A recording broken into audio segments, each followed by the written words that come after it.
Está no ar o Obscênico! Obscênico! Obscênico! Obscênico! Obscênico, eu sou Gustavo Ottoni. Eu sou Antônio Gonzalez e hoje...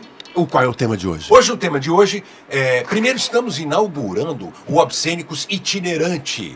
Exatamente, é um marco no nosso podcast. Exatamente, a gente vai à casa das pessoas quando elas têm algum tipo de dificuldade de se deslocar até aqui.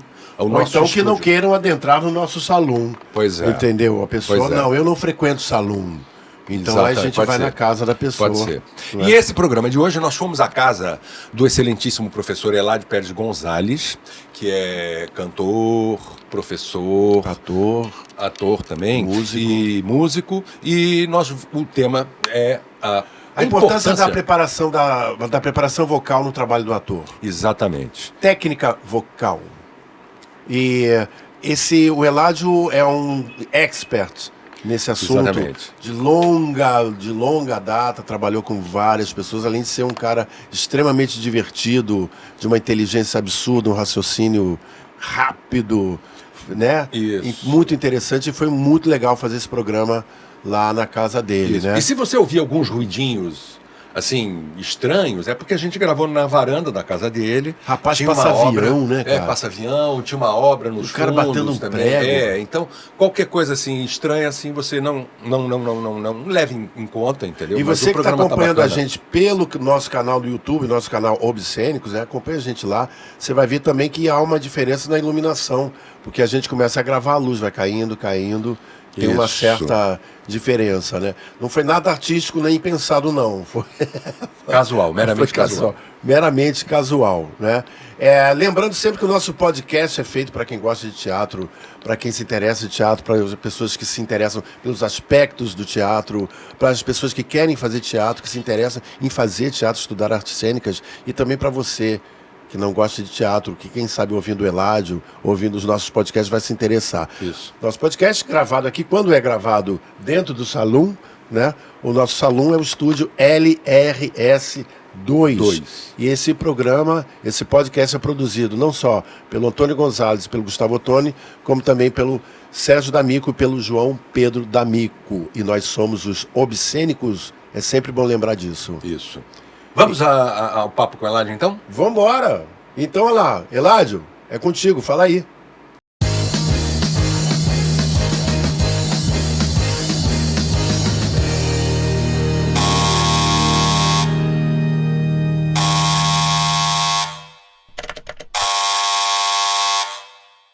Ele está com 93 anos, ainda dá aula e ainda canta. E vou fazer 94 no dia 18 de fevereiro deste ano. Isso. Daqui a pouco. Eládio, olha só, para começar, você pode contar um pouco como é que você começou, como foi e quando foi essa tua centelha artística para a música, para o canto? Quando começou isso? Você estudou, você começou em casa, criança, como é que foi isso? Nasci no Paraguai, como ele falou agora. Capital? Em Assunção, e anunciou-se a formação de um coro, e a mim me interessava, porque eu tinha um colega chamado Ángel Sanabria, que era um tenor de voz belíssima, e eu queria ser tenor como ele. Então fui ao coro, me classificaram como tenor. Você tinha quantos anos, Eládio? Tinha 16 anos.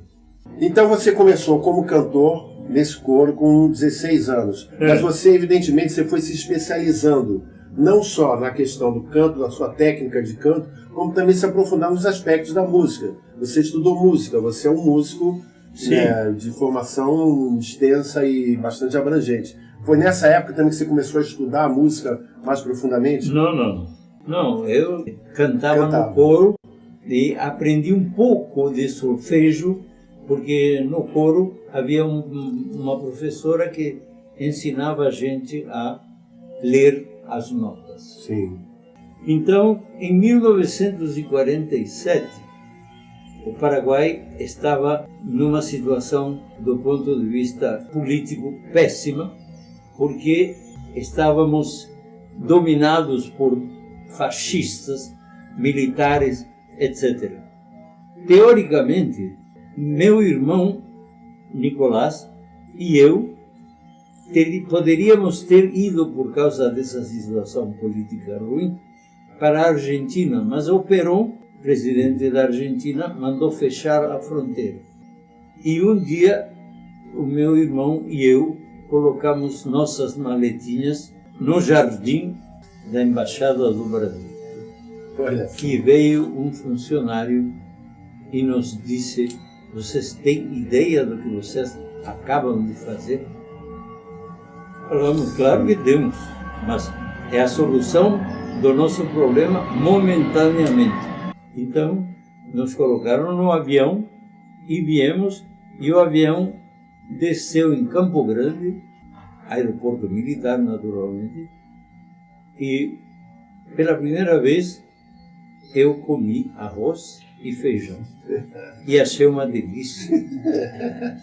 Bom, terminando de jantar, fomos para um pátio onde estavam os recrutas e vários desses recrutas vieram falar Guarani conosco. E eu perguntei... Brasileiros falando Guarani com você? Brasileiros falando Guarani. E eu perguntei, Baixa Bigondere Equá, e perguntei, como é que você aprendeu a falar Guarani? Ele me disse, Taitá Xemboé. Taitá Xemboé. Quando ele falou Taitá, Taitá é uma palavra em Guarani que nós, no Paraguai, não usávamos mais. Já era... Caiu em desuso. Archaica. Então, ele disse, meu pai me ensinou. Eram filhos de Paraguai. Que maravilha, que recepção. Porque eu não quero falar mal do Brasil, mas a verdade é que o comportamento do maior país e mais importante durante a famosa Guerra da Tríplice Aliança foi o Brasil. Eu lembro até que o meu irmão mais velho, que era extremamente desbocado, perguntou para minha bisavó, como se chamava aquele soldado brasileiro que você estuprou? E a minha bisavó disse, vocês riem, né? Mas vocês não sabem o que era a mulherada toda não ter homem para nada. Tinham sido eliminados, até crianças de 10 anos. Foi uma carnificina, né, Lado? Não, terrível. Carnificina. Muito bem, então voltando, daí viemos, meu irmão e eu, para São Paulo. Em São Paulo fundamos um quarteto paraguaio. Quem nos dirigia era um músico extraordinário que coincidentemente chamava Eladio Martínez, um cantor, violonista muito conhecido na Argentina e, evidentemente, no Paraguai. Mas ele já estava no Brasil? Sim, então com esse conjunto nos apresentamos na Rádio Record. Com muito sucesso, naturalmente cantávamos um repertório latino-americano, menos do Brasil, porque nenhum de nós falava português. Você lembra de alguma música, trechinho de alguma música desse quarteto? Claro. Qual a que mais fez sucesso? Assim? Muitas fizeram. Nós éramos extremamente bacanas, Sim. Modéstia Alves. Então o negócio era esse. Aí, olha, isso foi em agosto de 1947. No dia 3 de setembro desse ano, portanto, pouco tempo depois, já conhecido o nosso conjunto, fomos a uma festinha, era aliás, de amigos.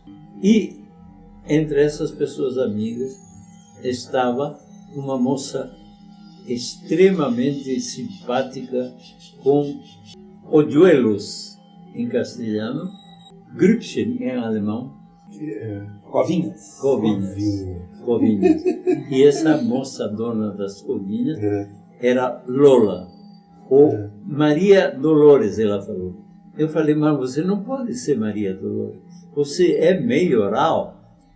E aí começamos, depois namoramos, acabamos casando, e esse rapaz que está do meu lado direito, vocês não veem, é resultado desse casamento. Dessa festinha. E tem uma moça também que não está aqui. Então, tivemos 2 filhos. Maravilha. Agora, Elad, como é que entrou o teatro nessa tua vida? Bom, como aí, você começou a preparar, a trabalhar técnica vocal com a galera de teatro? Eu continuei estudando, né? E evidentemente me interessava muito tudo o que se referia à técnica vocal. Observou a minha crase? Sim. Eu tenho pós-doutorado em crase. Então, comecei a minha carreira, fiz repertório, viajei para o exterior, né? Primeiro para os Estados Unidos e depois, mais tarde, ganhei uma bolsa. Estando morando em Nova York, eu trabalhava na ONU. Aí ganhei uma bolsa para continuar os estudos na Alemanha. Os filhos eram pequenos e a Lola estava lá também, naturalmente, nos Estados Unidos. Ela voltou para o Brasil com os filhos e eu fui para Freiburg, que era a universidade que me oferecia a bolsa. Em Freiburg, eu fiz estudos profundos de formação teatral e técnica vocal, portanto, para a fala também, não só para o canto. A parte do canto era o meu repertório de cantor, mas me interessou a questão da voz falada. Como aconteceu isso? Estavam anunciando uma peça teatral com um grupo de uma cidade importante da Alemanha, estava fazendo em Freiburg. E eu me interessei, eu fui assistir um ensaio e estava o diretor da peça trabalhando com um ator que já estava com 60, 65 anos. Ele estava trabalhando numa cena determinada. E eu me lembro perfeitamente que me interessou muito, porque a cena que ele estava trabalhando durava mais ou menos 8 minutos, talvez 10. E o diretor ia lhe fazendo observações que o cara ia repetindo. Cada vez que ele repetia, era melhor do ponto de vista vocal e do ponto de vista interpretativo. E eu me disse, caramba, isto exige uma técnica X e eu vou aprender essa técnica. E na noite da execução da peça, quando chegou essa cena, né, o ator fez ainda melhor do que nas 4 vezes que ele tinha repetido no ensaio. E eu me disse, não, eu vou aprender disso, me interessa muitíssimo. Né? E aprendi a declamar. Então a declamação foi uma coisa que me ocupou bastante tempo. Eu falo e escrevo 7 línguas. Nas 7 línguas eu declamo também. Que maravilha! Não é maravilha, não. É trabalho. É paciência de estudar. No nosso repertório de obrigações estava de expressão corporal com a Fräulein Jacobi. Jacobi era uma professora não de Freiburg, mas de outra cidade, né, que vinha contratada pela Universidade de Freiburg e nos dava aula. Quando eu assisti a primeira aula e participei, eu achei maravilhoso, maravilhoso, porque ela ia nos analisando as coisas e explicando tudo por quê. Aí, quando terminou essa primeira aula, eu fui e perguntei a ela, hoje foi a minha primeira aula, gostaria de saber se eu poderia vir a outras aulas que você vai dar, que eram 3 por semana. Ela me colocou o dedo aqui na testa e me disse: reicht deinem Vogel etwas Wasser. Dá um pouquinho de água para o passarinho que você tem aqui. Porque os teus colegas pagam para não vir e você está querendo vir mais vezes. Pode vir, sim, você será bem recebido. E durante 3 anos fiz isso 3 vezes por semana. Olha, ela trabalhava a liberdade do aluno em relação à tarefa. Liberdade que se manifestava de quando fazer, como fazer. Ela sugeria e você poderia improvisar e ir fazendo a coisa. Então, isto para mim foi uma maravilha. Posteriormente, quando já como cantor profissional me apresento em qualquer lugar, eu não sei o que é ficar nervoso, não tenho a menor preocupação. Eu me preparo muito bem, sempre. Sempre, sempre. Então, não tenho por que ficar nervoso. A galera que está começando a fazer, olha, esse recado que ele está dando é importantíssimo, né? Quer dizer, a gente quando vai fazer qualquer coisa no palco, se apresentar, a gente tem que se preparar muito. E essa preparação é o que vem antes, é o que garante a excelência e a tranquilidade para se fazer, né, uma cena, uma obra. Isso. É. E para a gente fazer o que a gente se preparou para fazer, né? Não deixar o nervosismo atrapalhar. Né? Então, isso... Mas nem um friozinho na barriga? Nunca sentiu um friozinho na barriga? E os atores falam tanto, né? Porque a gente sente. Eu sinto, olha, Eladio, eu sou um macaco relativamente velho. Eu tenho mais de 60 peças no currículo. Eu ainda fico nervoso. Muito bem. Eu tenho aquele... Não é comum a gente ficar quando tinha 20 anos e tal. Mas com certeza. Bom, por isso, esse trabalho que eu fiz com esta senhora é que me sarou completamente. E sarou é ótimo. Olha, eu vou te dizer, no dia que eu fiz o meu exame final, ela trabalhava com um pianinho.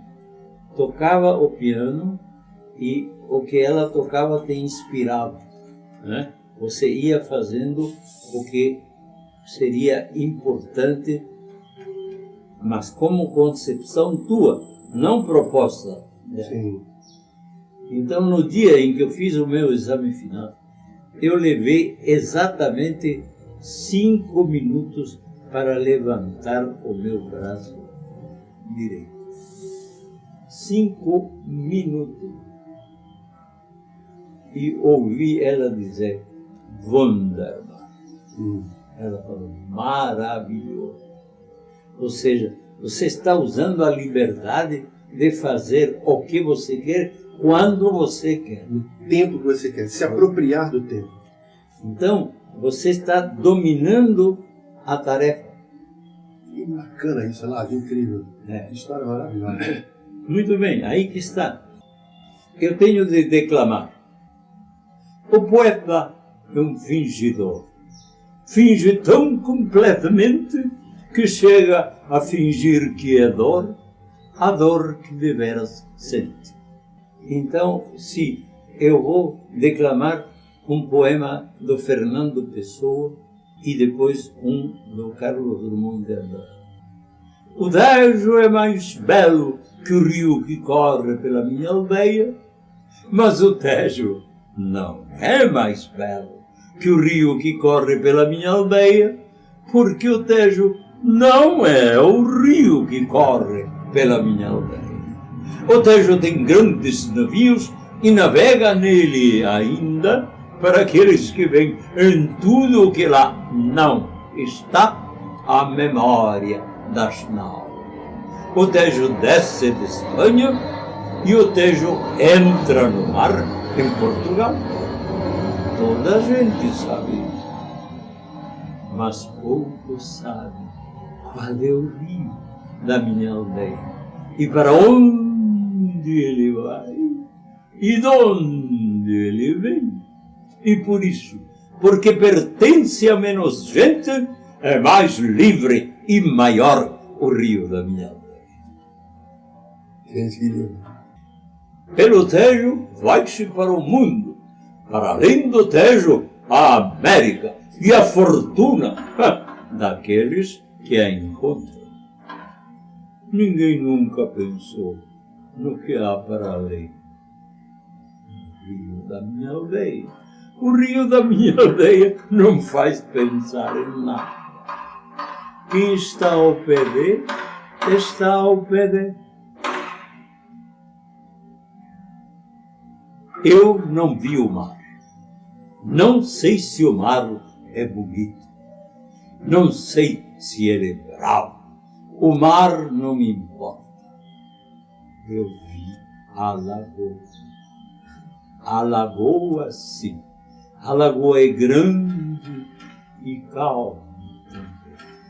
Na chuva de cores da tarde que explode, a lagoa brilha. A lagoa se pinta de todas as cores.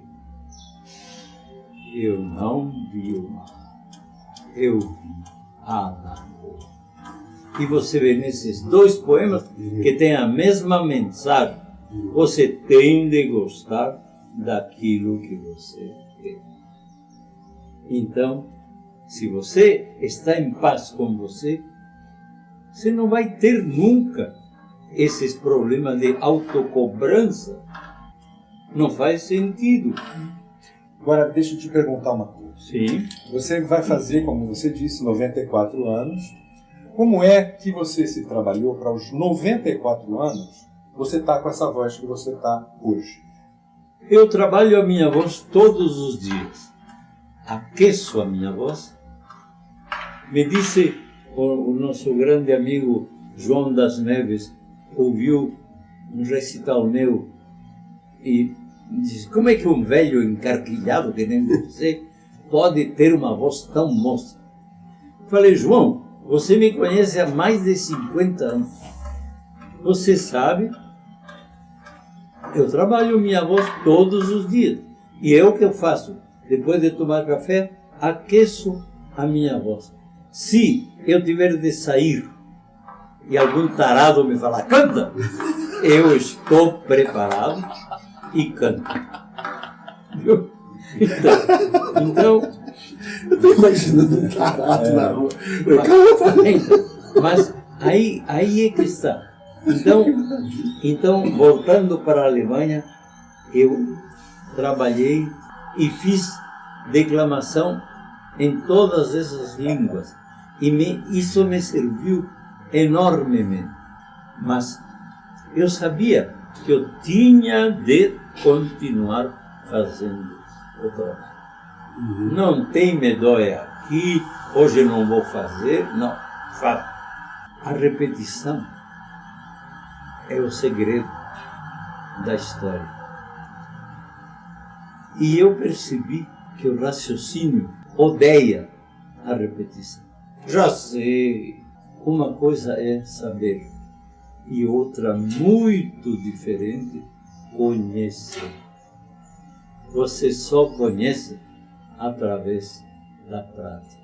E na prática está o fazer. Então você tem de fazer. Aí, Eladio, então, aí você passa pela declamação. Como é que alguém de teatro, algum ator, né, como é que alguém chegou a você? Qual foi a primeira vez que você foi solicitado para trabalhar a técnica vocal especificamente para teatro? Muito bem. Como eu fiz lá na Alemanha, também peça em alemão. Sei. Falava. Você trabalhou como ator em alemão, Sim. falando alemão. Sim. Como cantei também. Cantei em alemão o tempo todo. E a declamação também. Nós éramos amigos da família Segal. Os meus filhos eram amigos dos filhos de Maurício e Beatriz Segal. A Beatriz Segal estava fazendo uma peça e ela me disse: Eladio, eu estou ficando rouca toda vez que eu trabalho essa peça. E disse, Beatriz, você vai ter saco para trabalhar comigo todos os dias de segunda a sexta-feira. Você vai descansar sábado e domingo, mas esses dias você vai trabalhar comigo. Então, analisei o comportamento vocal dela. Depois ela escreve sobre isso nesse livro apresentando. A gente vai falar daqui a pouco sobre o livro do Eladio, né? Muito Iniciação à Técnica Vocal. Daqui a pouco a gente fala um pouco mais sobre bom. Então, ela veio e trabalhou. Nunca vi uma pessoa ser tão dedicada quanto ela. Quer dizer, só vi depois que a Célia Helena, que era colega dela, na mesma peça. Quando a Célia Helena viu que em uma semana ela tinha feito uma diferença muito grande, ela me procurou. E o Ednei Giovenazzi, que estava na mesma peça, também veio e trabalhei com eles todos. E aí começou. Sim. E não parou mais. A partir daí, bom, quando a Beatriz notou a diferença enorme, em 2 semanas ela não tinha mais nenhum problema. Mas eu fazia com ela exercício, mas aí comecei a trabalhar o papel dela na peça. Sim. E a mesma especificamente para o personagem que ela estava fazendo. E trabalhamos a peça, que você pega o texto, analisa o texto e se coloca dentro da necessidade do texto. Irene boa, Irene preta, Irene sempre de bom humor. Imagino Irene entrando no céu. Licença, meu branco, e São Pedro bonachão. Entra Irene, você não precisa pedir licença. Irene preta, Irene boa, Irene sempre de bom humor. Imagino Irene entrando no céu. Licença, meu branco. E São Pedro bonachão. Entra Irene, você não precisa pedir licença. Parece outro texto. Assim, outras pessoas falando. Você percebe, né, que é o trabalho que ele faz sobre si, que é isto o que modifica. Você foi classificado como tenor, você foi para a Alemanha classificado como tenor. Mas lá descobri que não era tenor. Pois é. Era... E a partir dessa descoberta, teve uma reconstrução. Todo esse trabalho que você fez, você retrabalhou a sua técnica. E é isso que ajudou a você a ter um conhecimento da técnica vocal que você tem hoje. Mais profundo. Né? Exatamente. Sim. Fala um pouco sobre isso, como é que foi isso? Bom, quando o meu professor lá me disse, olha, desconfio que você não é tenor. E comecei a trabalhar a minha voz numa tessitura mais grave, que é a do barítono. Demorei muito, porque eu não queria ser barítono, eu queria ser tenor. Até que um dia eu fiz uma reclassificação em Paris, em 1967. Eu tinha conhecido os trabalhos do Bisson, um pesquisador da técnica vocal e da voz. E marquei uma entrevista com ele. Ele me examinou e me disse, você não é um tenor, você é um barítono central. Nem sequer um barítono agudo, você é um barítono central. E eu, que sempre tive uma voz extensa, peguei a nota mais aguda e falei, mas se eu não sou tenor, como é que eu canto esta nota? Ele estava no piano e me fez descer na escala até a nota Mi, grave.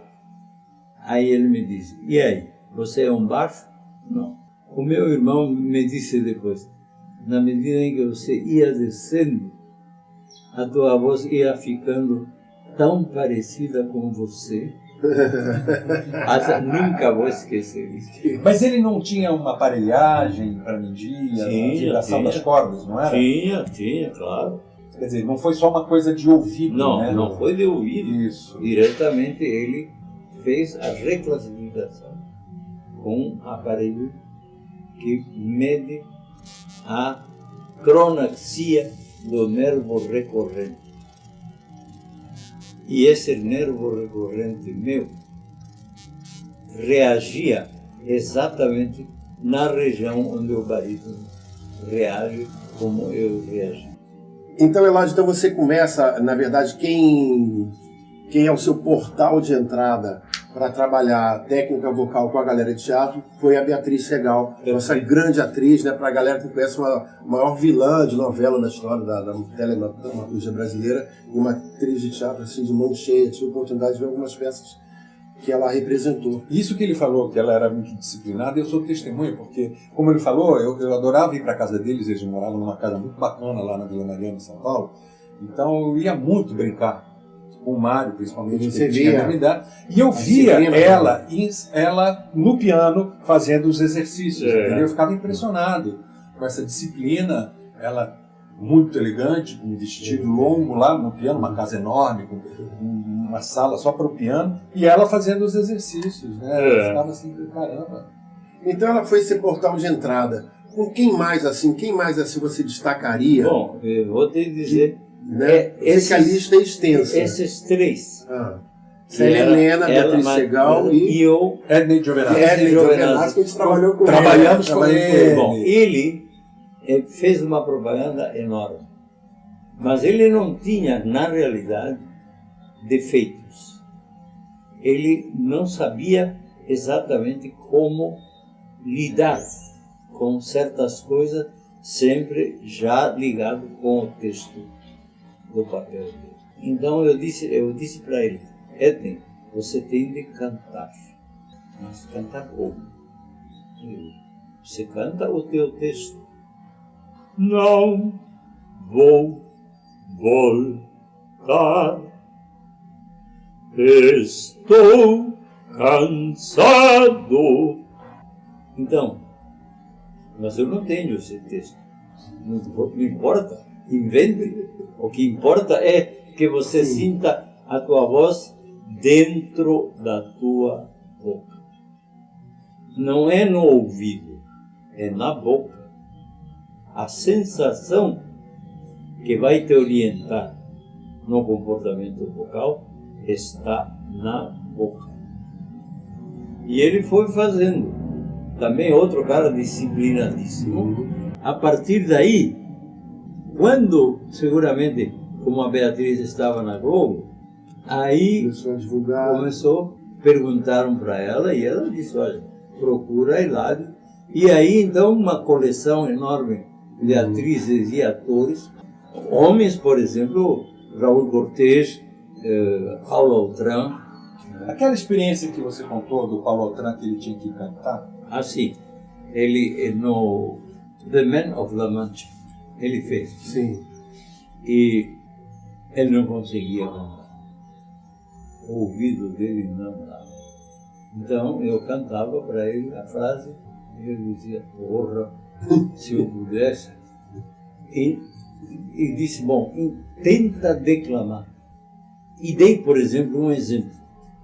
O Brigadeiro Jordão possuiu estes latifúndios, dos quais o metro quadrado vale hoje 9.000 réis. Ele me disse: você quer uma declamação dramática? Sim. Você tem de fazer, porque o que o autor quer é que você cante, mas você não consegue. Então, você vai fazer o texto, né, de maneira muito mais... E era uma que você me contou, né, porque era dificuldade, porque a música tem um tempo, né? Quando você está declamando, você domina, né? Sim, na música você exato. E aí ele tinha, a dificuldade dele era justamente ele. Eu falei: você vai se adaptar. Sim. A mesma coisa foi com o Cortez, né? Raul Cortez. Raul Cortez.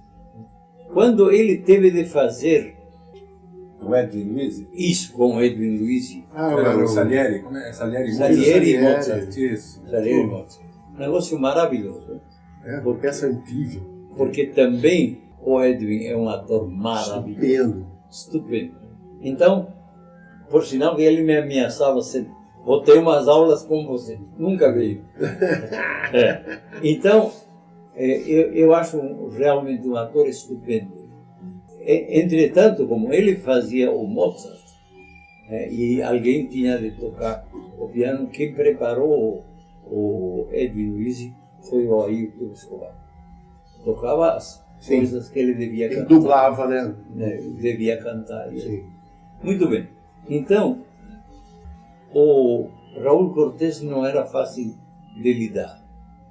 Eu lembro muito bem que ele trabalhou muito e era muito disciplinado. Mas, de vez em quando, o ego dele era mais forte e ele se cansava. E lembro muito bem quando, depois de uns 6 meses dele não aparecer, apareceu um dia e me disse: eu quero fazer um trabalho com você. E me disse o que era. E eu disse: muito bem, mas não quero que você me dirija. Abri a porta e disse para ele: pode ir. Ele falou: porra, você não mudou nada. O nome da peça era Amadeus. Amadeus. Era Amadeus. Amadeus. Muito bem. E não voltou mais. Não saiu. Não saiu? E fizemos o trabalho.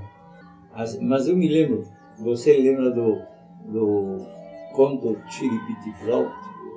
Chiripiti Flautico, com o Everton de Castro. Everton de Castro. Everton de Castro é talvez um dos maiores atores que o Brasil já tem. Quando você assistiu O Homem-Elefante. O Homem-Elefante. o Everton de Castro. ele não usava maquiagem nenhuma e se transformava.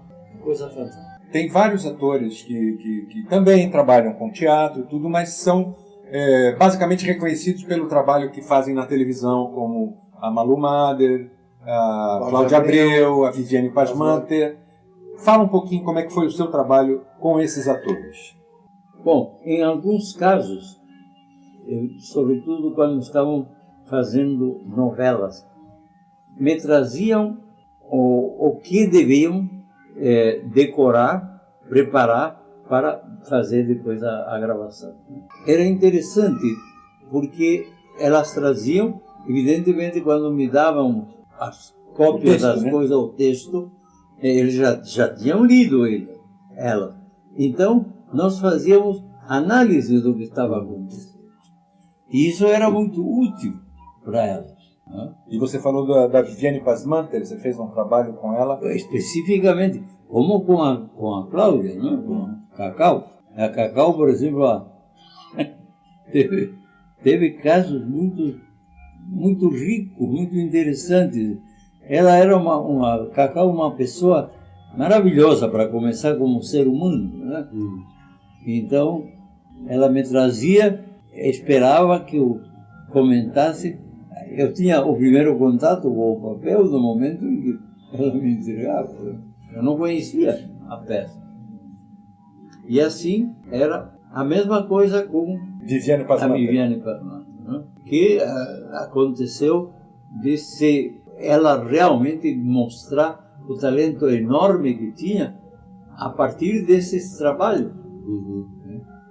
Frequentemente ela me telefonava e me dizia: olha, todas as coisas que você sugeriu funcionaram otimamente. Mas isso também vinha da minha formação teatral, que eu tinha feito na Europa. Eládio, a gente tem no nosso podcast, já estava anunciado que vocês seriam os entrevistados. Sim. E nós recebemos algumas perguntas de pessoas que querem saber algumas coisas. Por exemplo, uma das perguntas é: como é a preparação de voz para um musical? É diferente em relação à atuação de texto? Claro, porque um musical tem uma partitura a ser cantada pelo ator ou atriz. E ele tem de cantar o que a partitura pede. Então, o treinamento dele no canto, né, você tem um esforço maior do que na fala, porque você está seguindo uma outra proposta. Entanto que na fala, quem faz a música é você, quem faz o ritmo é você, etc, etc. E lá, não. Você tem uma orquestra tocando, tem uma... Sim, mas você se põe ao serviço de... Sim. E aí é que tem de haver o treinamento específico.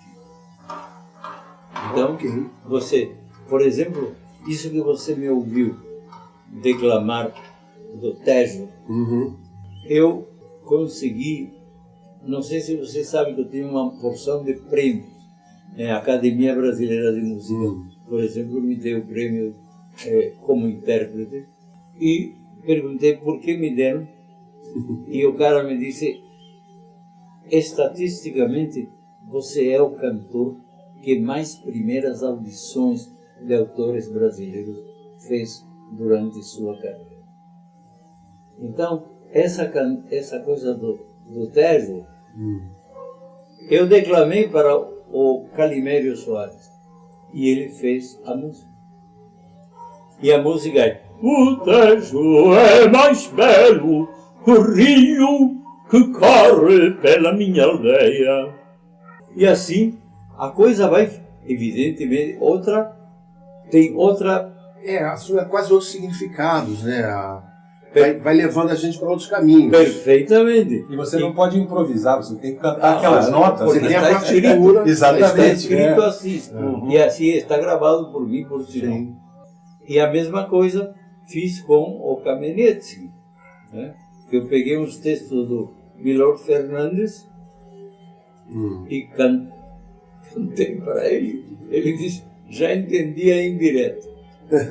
E fez a música que eu tenho cantado. Sim. Sempre com muito sucesso. No caso do Kamenetsky, então, o texto do Milor é uma maravilha. Olha, entre um pingo e outro, a chuva não molha. Só Milor, cara. Maravilha. Maravilhoso. Maravilhoso. Então. Maravilhoso. E assim, isso também é um outro minhoca na cabeça, né? Entre um pingo e outro, olha. Quer dizer, tá chamando já. Não, está chamando a atenção. Olha com olha. É isso, olha. Entre um pingo e outro, a chuva não molha. E olha, ele disse: Muito bom. há certos indivíduos que não conhecem educação. Você diz: apareça lá em casa, qualquer dia. E eles vão. É impressionante, né? Eladio, vou passar para uma outra pergunta que eles aqui. fizeram também. Alguma vez um trabalho... Maravilhosamente. Ótimo. Oh, meu Deus do céu. Alguma vez um trabalho de preparação deu errado na hora H no palco? E quando dá errado, o que é que se faz? Você vai assistir uma peça X e em determinado momento você fica encantado com o que está vendo. Os atores inventam o texto, a situação, o conflito, a solução. E você cai em si. Porra, eles estiveram ensaiando 3 meses, 4 meses. O segredo do sucesso estava no ensaio. Então, você tem de ver se nos ensaios as coisas foram preparadas para isso. Por exemplo, com certos diretores, eu tive problemas, porque eles iam ensaiando numa sala X, pequena, etc. Uma semana antes eles iam mudar para o lugar onde iam fazer a apresentação. Grande erro, porque vai se criando efeitos, né? E não, o ator tem de se sentir, né? Ele tem de se ouvir Por exemplo, por que não é bom ensaiar ao ar livre? Porque não tem retroalimentação. Você não ouve a tua voz que você vai ouvir. E tem que reverberar, não reverbera. Não. Elad, você sabe que eu já tive muitos problemas com isso, né? Que é isso que você falou, é um raio-x perfeito. Você ensaia numa sala que não tem carpete, que é um piso cerâmico, que é cheio de vidro. Você ensaia... Geralmente menor do que o teatro onde você vai apresentar. Menor, né? E você vai, já aconteceu de eu ir para o teatro 2, 3 dias antes. Isto é um choque de realidade. É péssimo. É péssimo. É como se arrancassem o chão onde a gente pisa. Sim, muito bem. Um pouco isso. Eu te conto uma experiência com o Laurence Olivier. O diretor estava ensaiando uma cena e, de repente, disse para o Laurence Olivier: um pouco mais de malícia. E o Olivier disse: malícia como? Assim, assim, assim, assim. Em 10 segundos ele mostrou 10 formas diferentes. Um cardápio de malícia. Exatamente. E aí quem está contando é o diretor. Aí eu sinto que eu fiquei vermelho, porque o erro foi meu. Lógico. Como é que o cara ia adivinhar que tipo de malícia? Entende? Então, é a mesma coisa. Se eu estou te dizendo, você tem que sentir a tua voz na boca e não no ouvido, você tem de aprender a, quando você está cantando, sentir a tua voz dentro da tua boca. Dentro da tua boca acontece esse fenômeno, né, de a tua voz encher a cavidade e acontece o fenômeno chamado impedância.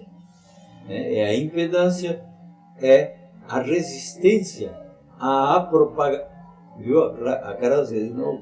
Maravilhosa. Muito bom. Maravilhosa. Muito bom. Então, essa impedância é a resistência à propagação da tua voz dentro da tua boca. Então, é evidente que essa resistência vai provocar em você uma sensação X. É essa sensação que você precisa aprender a reconhecer quando acontece. Você se orienta, né? Então, de acordo com isso. Outra pergunta aqui que nos fizeram é: se há diferença em trabalhar a voz de uma pessoa naturalmente com a voz bonita e uma pessoa que tem uma voz de gralha?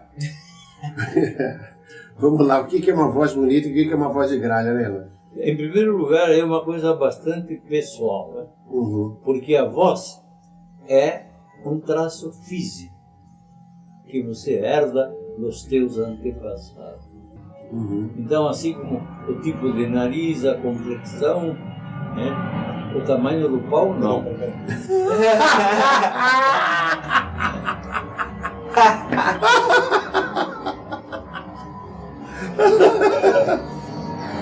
Que maravilha. Você tem que ficar, cara. Você tem que ficar, gente. É só repetir. Peraí, você vai repetir essa frase, pelo amor de Deus, Elad. Que a voz é uma característica. A voz é uma característica. Vai daí. Sim. A voz é um traço físico que você herda dos teus antepassados, como o tipo de rosto, a complexão, etc. Sim. A minha timidez me impede. dizer o que mais nós entramos. Muito bem. Mas então, eu tenho alguém classificou uma voz de bonita de uma voz de gralha. Sim. É difícil, né? Quer dizer, você está dizendo com isso que a gente não consegue mudar a natureza da voz de uma pessoa, é isso? Mudar a sua natureza, não a sua qualidade. Mas aí a questão de qualidade depende justamente dos caracteres físicos, né? Do tipo de boca que você tem, né? Da tua caixa. Exatamente. Né? Porque o que torna extremamente artificial o teu comportamento vocal como ator? Em primeiro lugar, a distância que há entre o palco e o público. Uhum. Você tem de falar muito mais forte do que... Porque numa conversa... Sim. Isso já não é natural, né? É um hábito diferente. Usei a palavra hábito, Uhum. para que não comparem com o que seria natural. Você fala porque você ouve. Primeira coisa. Se você pegar uma criança e essa criança nunca ouvir voz de gente e você a colocar num galinheiro, essa criança não vai falar, mas vai cacarejar bonitinho, porque é o que ele ouve. Olha só que coisa incrível, né? Mais uma vez você está reafirmando aquilo que você falou lá no início, né? Desde tenra idade que a gente aprende com as repetições. Sim, Né? justamente. Com o jogo da imitação, né? Com aprender com ver, com olhar, enfim. Por exemplo, eu me lembro de experiências que eu tive por causa do trabalho com a Beatriz. Quando ela fazia papéis dramáticos, era uma coisa. Ela fez uma peça que era extraordinária e, do ponto de vista vocal, eram verdadeiros tapas que ela fazia com a voz. Porque o marido tinha sido preso pela ditadura e não o soltavam. E ela ia lá pedir que o soltasse. Negócio maravilhoso. Te digo o seguinte, ela no primeiro ensaio que ela fez, ela sentiu a fadiga. E eu disse para ela, muito bem, Beatriz, você tem essa fadiga como consequência do uso excessivo da voz. Mas esse uso excessivo corresponde à interpretação que você está fazendo. Você não pode fazer de outra maneira. Tem de ser assim. E o que faço com a fadiga? Muito bem. Você vai trabalhar, depois que você terminou o ensaio, você vai em casa a fazer esses exercícios. E ela ia lá e...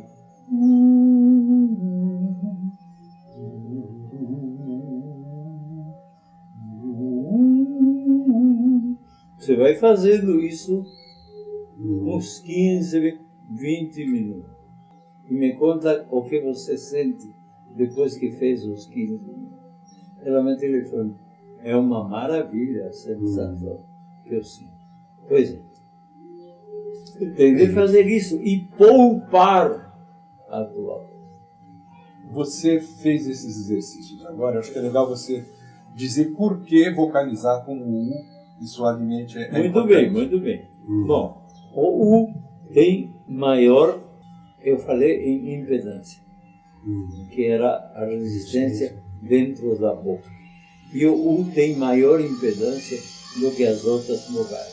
E eu, que não sou bobo nem nada, quando fiz a demonstração, cantei como quem não quer nada. O U. Suis pas bête de moi, como dizem os franceses. Essa é a razão. E cantar suave também para justamente não forçar, né? Só que você tem de ter saco. Por isso, esses exercícios têm de ser feitos com as pernas bem afastadas para não pisar no saco. E as mulheres? Como é que Bom, como a mulher não tem saco. Outra pergunta aqui, ó. Existe o desafinado incorrigível? Essa é uma curiosidade minha também, Lázaro. Sim. Existe? Existe sim, mas é muito menor quantidade do que acontece com a pessoa que não tem saco para trabalhar a afinação. Que a afinação é trabalho. Sim. Quer dizer, o cara é desafinado. Trabalho também. Também. Eu fui contratado quando morávamos em São Paulo para classificar vozes de um grupo bastante grande, um pouco combinando com o trabalho que o O'Malley fazia em Piracicaba. Eu fiz em várias escolas. Eu fazia o seguinte teste. Você tem algumas pessoas que são desafinadas, sim. Traga elas. E ela chamava, ele ou ela chamava. E eu trabalhava com essa pessoa, com a presença do cara que tinha acusado a desafinação, com o regente. E de repente o cara acertava e dizia, bom, você acertou, percebeu que acertou, percebeu.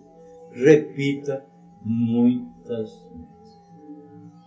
É uma questão de ouvido? De memória auditiva. Pois é, mas o cara sabe que está sendo desafinado, sabe que está desafinando. Às vezes não. Eu acho que Não, às vezes o cara está cantando.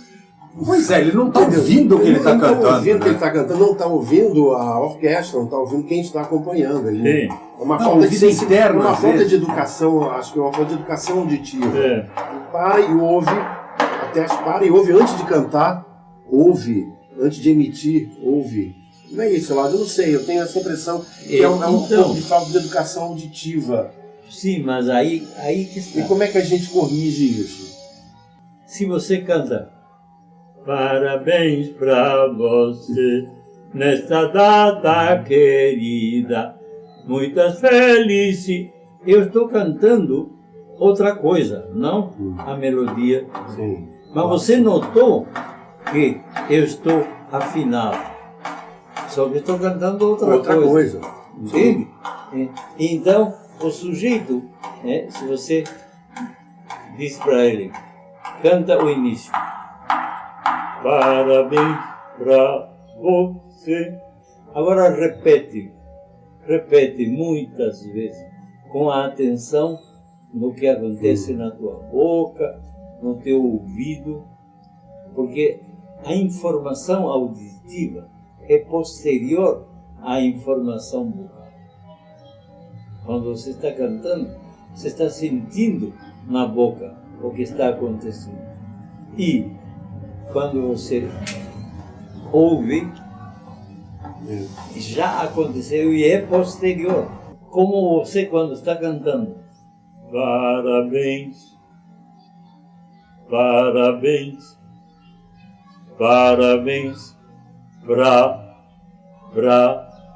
você, parabéns pra você. Você está alimentando a tua memória auditiva, mas você tem de ter saco para repetir.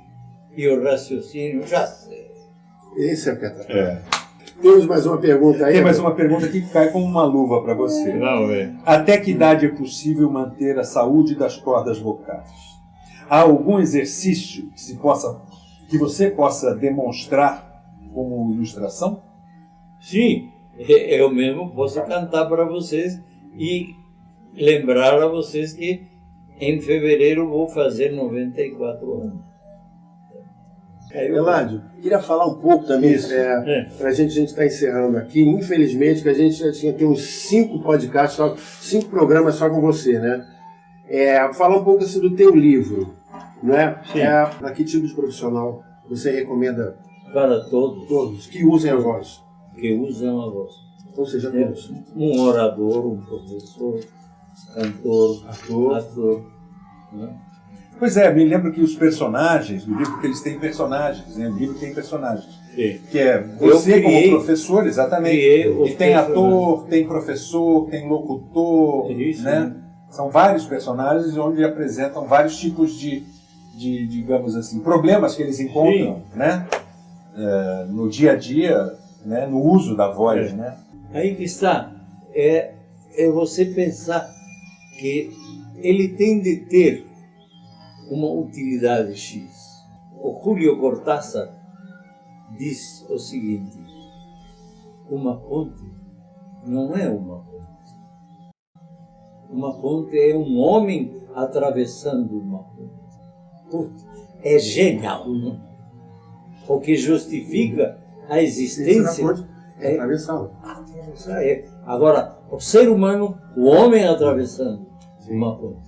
Eu criei os 8 personagens que vão fazendo perguntas e eu vou respondendo e fazendo exercícios com eles. Então, não é só a informação, mas a prática.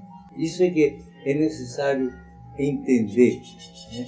Que a informação só se completa quando ela é realizada. Então, esses caras vão fazendo os exercícios que eu proponho. Esses personagens são 2 atores. Isso que eu queria ver. São 2 cantores, uma professora que dá 15 horas de aula por dia e está mais do que cansada. Detonada vocalmente.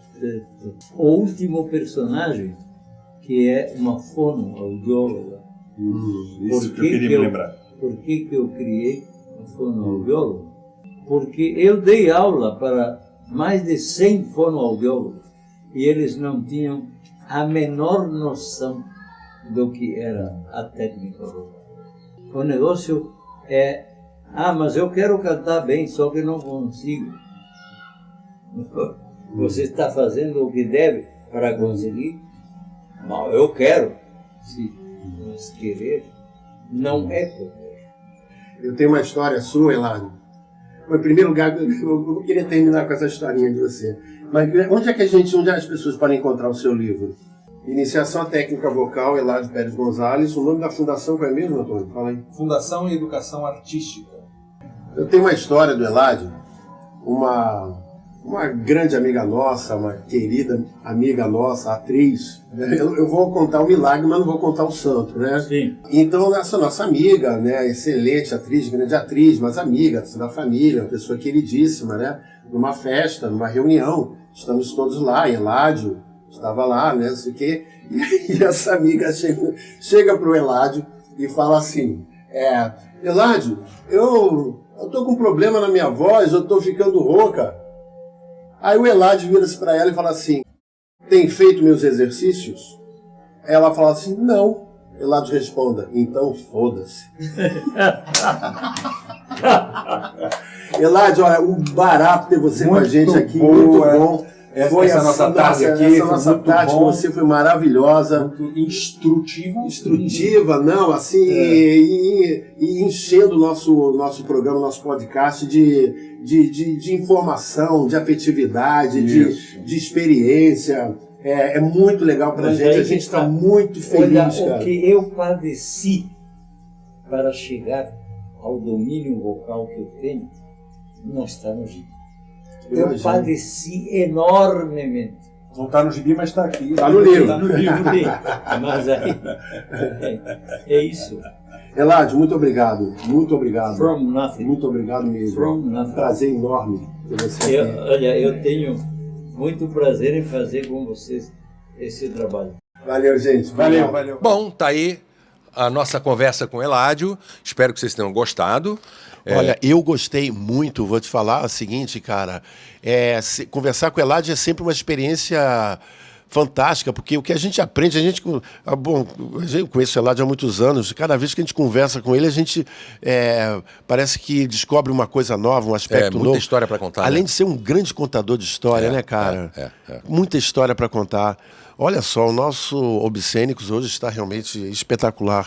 Você pode entrar em contato com a gente pelo nosso e-mail, obscenicos@gmail.com. Manda sua pergunta, manda sua sugestão. A gente também está... Eu estou olhando para baixo porque eu estou... É a cola ali. O pessoal que está ouvindo não está vendo. Teleprompter. O pessoal que está vendo pelo YouTube, estou vendo meu teleprompter, né, de alta tecnologia, né? No Twitter nós somos @obscênicos. No nosso e-mail já falei, obscenicos@gmail.com. E no YouTube nós estamos como ob-cênicos. E no Instagram também, @obscenicos. Tá? Entra em contato com a gente. E as nossas plataformas também. A gente tá, olha, no Spotify, no Apple Podcast, no Google Podcast e no Stitcher.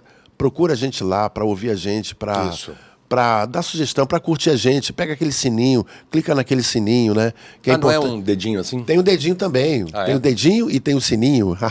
Então você clica lá, procura a gente, entra em contato com a gente e você vai ficar a par de todas as nossas novidades sempre que a gente tiver um novo podcast, um novo programa, um novo tema, você vai ficar ligado na gente, não é isso? Isso. Então vamos, aproveitando que lá na conversa com o Eládio, a gente catou o Minhoca na cabeça hoje no quintal do Eládio. O nosso Minhoca na cabeça hoje foi catado no quintal do Eládio. Foi catado. Poesia pura.